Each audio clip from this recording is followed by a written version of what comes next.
मानव विकास के बारे में। विकास और वृद्धि दोनों ही परिवर्तन को दर्शाते हैं, लेकिन दोनों में थोड़ा थोड़ा अंतर होता है। वृद्धि से अभिप्राय होता है मात्रात्मक परिवर्तन, यानी हमारे गुणों में जो परिवर्तन होता है उसे हम विकास कहते हैं, जबकि हमारी हाइट में, हमारे वजन में जो परिवर्तन होता है उसे हम वृद्धि कहते हैं। हमारी किताब में एक उदाहरण भी दे रखा है कि जैसे एक नगर में अगर आप जाते हैं, वहां पर मकानों की संख्या आज से 2 साल पहले कम थी, आज ज्यादा हो गई। इसका मतलब वहां पर वृद्धि हुई है।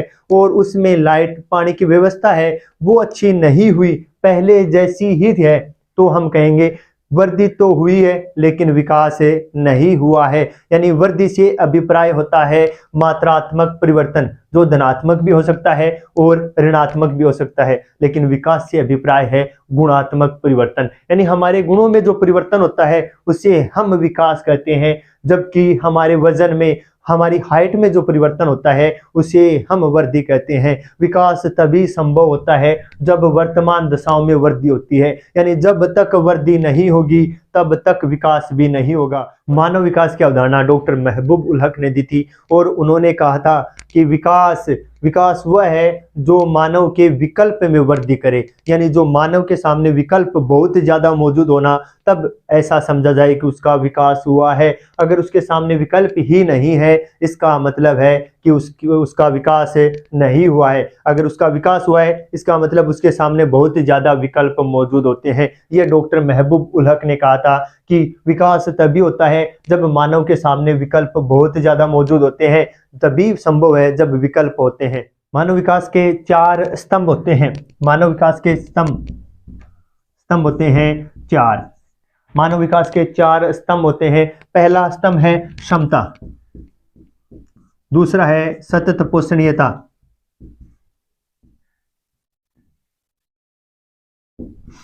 तीसरा है उत्पादकता और चौथा है सशक्तिकरण। ये मानव विकास के 4 स्तंभ हैं। पहला है क्षमता, दूसरा सतत पोषणीयता, तीसरा उत्पादकता और चौथा रहेगा सशक्तिकरण, यानी मजबूत बनाना। चारों के बारे में हमें पता होना चाहिए। से अभिप्राय है कि प्रत्येक व्यक्ति के सामने समान अवसर उपलब्ध होने चाहिए। दूसरा है हमारा सतत पोषणीयता, इसका अभिप्राय है कि हम अब वर्तमान दशाओं में अगर विकास कर रहे हैं, वर्तमान दशाओं में विकास कर रहे हैं, लेकिन आने वाली पीढ़ी को कोई उससे नुकसान ना झेलना पड़े। यानी वर्तमान दशाओं में परिवर्तन तो हो, वर्तमान दशाओं में वर्तमान जनसंख्या का विकास तो हो, लेकिन आने वाली पीढ़ियों की अवहेलना न की जाए। यही सतत पोषणीयता है, यानी भविष्य के बारे में सोचकर चलना ही सतत पोषणीयता है। उत्पादकता से मतलब है कि प्रत्येक व्यक्ति है जिसकी कार्य क्षमता है वो ज्यादा होती है, उसकी कार्य क्षमता बढ़ाना और उसे उत्पादन में सहयोगी बनाना उत्पादकता कहलाती है। सशक्तिकरण का अभिप्राय है मजबूत करना, यानी अपने फैसले खुद ले सके इतनी जनता को मजबूत करना, ये है सशक्तिकरण। क्षमता मतलब सभी को समान अवसर उपलब्ध करवाना। सतत पोषणीयता का मतलब है वर्तमान जो जनसंख्या है उसका तो विकास हो, लेकिन आने वाली पीढ़ियों के उसका नुकसान न झेलना पड़े। उत्पादकता मतलब है उत्पादन में सहयोगी बनाना, कार्य क्षमता को बढ़ाना। सशक्तिकरण का अभिप्राय है मजबूत बनाना, जो जनता है उसको मजबूत बनाना ताकि वो अपने फैसले है वो खुद ले सके। ये मानव विकास के 4 स्तंभ हैं। और मानव विकास के 4 ही उपागम हैं। मानव विकास के उपागम भी कितने हैं? 4। मानव विकास के उपागम भी कितने हैं? 4 उपागम है। आय उपागम, दूसरा रहेगा कल्याण उपागम, तीसरा रहेगा आधारभूत आवश्यकता उपागम, और चौथा उपागम रहेगा हमारा क्षमता उपागम। 4 ही मानव विकास के स्तंभ है और 4 ही मानव विकास के उपागम है। आय उपागम की अगर हम बात करें ना, आय उपागम ये सबसे पुराना उपागम है, यानी मानव विकास का सबसे पुराना उपागम कौन सा है? आय उपागम। कल्याण उपागम की अगर हम बात करें ना, तो इसमें कल्याण के लिए, जनता के कल्याण के लिए सरकार को उत्तरदायी माना जाता है। यानी सरकार है वो अपने जनता पर ज्यादा व्यय करे और उनका कल्याण करे, ये कल्याण उपागम है। आधारभूत आवश्यकता उपागम, ये आधारभूत आवश्यकता उपागम है। इसमें 6 प्रकार की आवश्यकता है, उन्हें आधारभूत आवश्यकता माना गया है। ILO के द्वारा दिया हुआ उपागम है ये। ILO के द्वारा दिया हुआ उपागम है ये। इंटरनेशनल लेबर ऑर्गेनाइजेशन, तो उसके द्वारा दिया हुआ उपागम कौन सा है? आधारभूत आवश्यकता उपागम। और उन्होंने 6 प्रकार की आवश्यकता है वो सभी के लिए आवश्यक मानी है। 6 आवश्यकता में अगर हम बात करें ना, 1 नंबर सभी को रहने के लिए घर यानी कि आवास, दूसरा खाना खाने के लिए यानी खाना या यूं कहे भोजन, अब भोजन मिलेगा, उसके साथ स्वस्थ पानी, स्वास्थ्य उसका अच्छा होना चाहिए। 1 2 3 4 5, लास्ट रहेगी हमारी शिक्षा, 6 नंबर शिक्षा। यानी 6 प्रकार की आवश्यकता है वो प्रत्येक नागरिक के लिए आवश्यक मानी गई है। पहली है आवास होना चाहिए, फिर उसके पास भोजन सबको मिलना चाहिए, पानी है सबको मिलना चाहिए, स्वस्थता, स्वास्थ्य और शिक्षा, ये 6 प्रकार की आवश्यकता है वो प्रत्येक व्यक्ति को मिलनी चाहिए। यानी ये क्या है? आधारभूत आवश्यकता है। हमारा क्षमता उपागम, ये डॉक्टर अमर्त्य सेन ने दिया था, अमर्त्य सेन के द्वारा दिया हुआ उपागम है। अमर्त्य सेन का संबंध किस उपागम से है? तो हम कहेंगे क्षमता उपागम से। 4 उपागम है। आय उपागम सबसे पुराना उपागम है, यानी प्रत्येक व्यक्ति की आय को उसके विकास का आधार माना जाता है। कल्याण उपागम की हम बात करें ना, तो इसमें व्यक्तियों के कल्याण के लिए यानी जनता के कल्याण के लिए सरकार को उत्तरदायी माना जाता है, तो सरकार अपनी जनता पर व्यय करे और उनका कल्याण करे। आधारभूत आवश्यकता उपागम है वो इंटरनेशनल लेबर ऑर्गेनाइजेशन, अंतरराष्ट्रीय जो श्रम संगठन है उसके द्वारा दिया हुआ उपागम है, और उन्होंने 6 प्रकार की आवश्यकता है उन्हें आधारभूत आवश्यकता में शामिल किया है। पहली है आवास, भोजन, पानी, स्वच्छता, स्वास्थ्य और शिक्षा, ये 6 प्रकार की हमारी आधारभूत आवश्यकता है। लास्ट रहेगी क्षमता उपागम। क्षमता उपागम का संबंध डॉक्टर अमर्त्य सेन से है, याद रखना है हमें, इनसे छोटे प्रश्न ही पूछे जाएंगे। क्षमता उपागम का संबंध किससे है? डॉक्टर अमर्त्य सेन से। मानव विकास सूचकांक है वो 0 से 1 के मध्य दिया जाता है, 0 से 1 के मध्य। अब 0 से 1 के मध्य किस आधार पर दिया जाता है? तो वो चेक करते हैं स्वास्थ्य और संसाधनों तक पहुंच,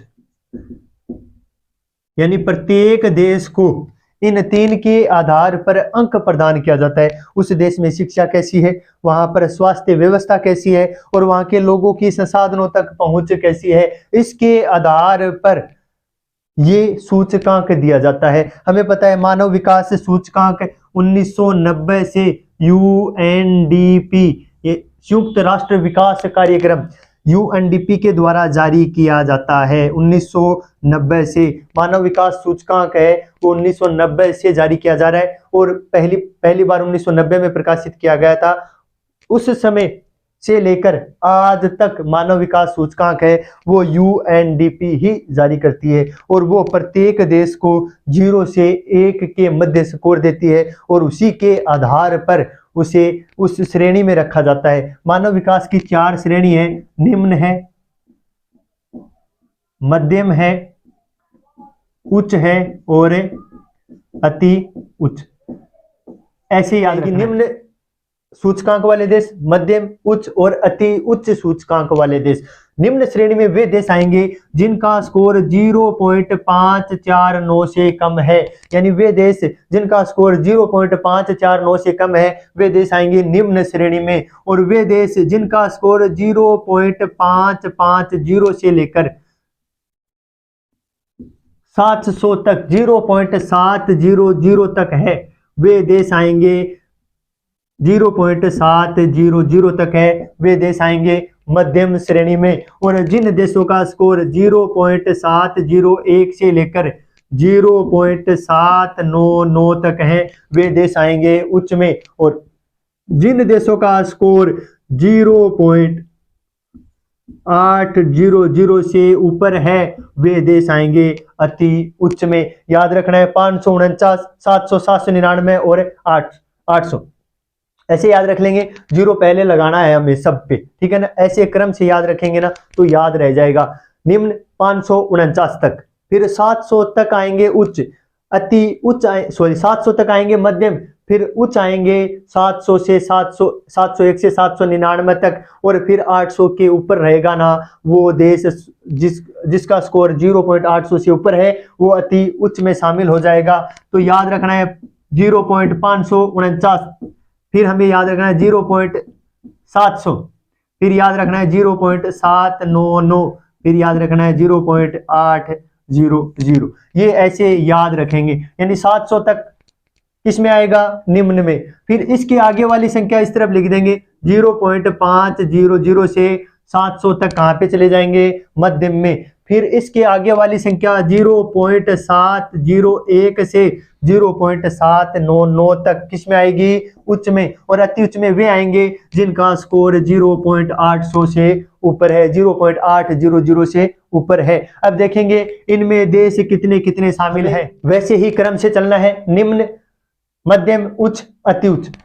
निम्न में रहेंगे 38 देश, मध्यम में है 39, उच्च में है 53 देश, और अति उच्च में रहेंगे 59 देश। यानी ये याद रखने 38, 39, 53, 59, 38, 39, 53 और 59 हमें याद रखना है। पहले ये याद रख लो, निम्न, मध्यम, उच्च, अति उच्च, निम्न, मध्यम, उच्च, अति उच्च। फिर ये याद कर लो 0.549 से कम वाले हैं वो निम्न में होंगे। फिर 549 से आगे वाली संख्या है वो एक बार छोड़ दो आप, 549, 700, 799 और 800, 549, 700, 799 और 800। फिर इस तरफ वाली संख्या, आगे वाली संख्या जोड़ते चले जाओ और वे पूरे देश आ जाएंगे। फिर इनकी क्रम 38, 39, 53 और 59 देश हैं वो इनमें शामिल है। 38 है निम्न में, 39 मध्यम में, 53 है उच्च में, और 59 देश है वो अति उच्च स्कोर है जिनका 59 देश है उनका स्कोर बहुत ही ज्यादा है। अब अगर हम बात करें भारत की, तो भारत का 2018 में 130वां स्थान है, यानी हमारे से ऊपर तो 129 देश और हैं। और उन देशों का हमारे से ऊपर होने का रीजन क्या है, क्योंकि हमारे यहाँ शिक्षा, स्वास्थ्य और संसाधनों तक पहुंच, इनमें से कहीं ना कहीं कुछ ना कुछ रीजन है यहाँ तक, इसी वजह से हमारे देश का स्कोर है वो बहुत ही ज्यादा डाउन है, बहुत ही ज्यादा कम है। यानी 130वां स्थान है, याद रखना है। मानव विकास सूचकांक 2018 में भारत का कौन सा स्थान है, तो भारत का स्थान है 2018 में 130। था भारत के बारे में। अब हम देखेंगे कि मानव विकास सूचकांक 2018 में 1 नंबर था नॉर्वे, ये भी हमें याद रखना है। मानव विकास सूचकांक में 1 नंबर देश है वो नॉर्वे है। दूसरा स्विट्जरलैंड, दूसरा भी अगर याद रखो ना तो रख लो, स्विट्जरलैंड है, स्विट्जरलैंड दूसरा है स्विट्जरलैंड। और हमारे भारत का 130वां स्थान है, 1 नंबर नॉर्वे का, दूसरा स्विट्जरलैंड का, और हमारे भारत का है 130वां स्थान। तीनों ही याद रखने हैं। भारत का 130वां 2018 के अनुसार 130वां है, 1 नंबर नॉर्वे का है और 2 नंबर स्विट्जरलैंड का है। मानव विकास सूचकांक में स्थान वाले देश हैं ये। बस यही हमारा पार्ट था, बहुत ही ज्यादा इजी है। और आशा करता हूं अगर एक बार में आपको समझ में नहीं आएगा ना, एक बार दोबारा देख लो, पूरा का पूरा पार्ट अच्छी तरह समझ में आ जाएगा। क्योंकि इसमें जो मोस्ट बातें हैं वो विकास और वृद्धि में अंतर याद रखना है। विकास का अभिप्राय आंतरिक परिवर्तन, गुणात्मक परिवर्तन। वृद्धि का अभिप्राय बाहरी परिवर्तन। वृद्धि मतलब वजन में परिवर्तन, वृद्धि का मतलब होता है हाइट में परिवर्तन। तभी संभव है जब वर्तमान दशा में वृद्धि होती है। उसके बाद में हमने देखे हैं मानव विकास के स्तंभ 4 हैं, समता, सतत पोषणीयता, उत्पादकता, सशक्तिकरण। समता मतलब सबको समान अवसर उपलब्ध करवाना। दूसरा है सतत पोषणीयता, यानी वर्तमान तो विकास हो रहा है, वर्तमान में विकास करना है, लेकिन आने वाली पीढ़ियों की अवहेलना हमें नहीं करनी है। आने वाली पीढ़ियों के बारे में सोचकर ही विकास करना क्या कहलाता है, सतत पोषणीयता। उत्पादकता मतलब प्रत्येक व्यक्ति को उत्पादन में सहयोगी बनाना। और सशक्तिकरण का अर्थ होता है मजबूत करना, उसे इतनी शक्ति दो कि अपने फैसले वो स्वयं ले सके। ये तो थे मानव विकास के 4 स्तंभ। और मानव विकास के उपागम अगर हम बात करें तो 4 ही उपागम है। पहला है आय उपागम, जो सबसे पुराना उपागम है। दूसरा है कल्याण उपागम, इसमें पब्लिक जनता का कल्याण है वो सरकार पर निर्भर करता है। ये उपागम कहता है कि जनता का कल्याण सरकार के द्वारा ही किया जा सकता है। सरकार अपनी जनता पर ज्यादा खर्च करे और उनका कल्याण करे। तीसरा है आधारभूत आवश्यकता उपागम, इंटरनेशनल लेबर ऑर्गेनाइजेशन के द्वारा दिया हुआ, ILO के द्वारा दिया हुआ उपागम है ये। इसमें 6 प्रकार की आवश्यकता बताइए। पहले सबको रहने के लिए आवास उपलब्ध करवाना है, उसके बाद खाना, उसके बाद पानी, स्वास्थ्य,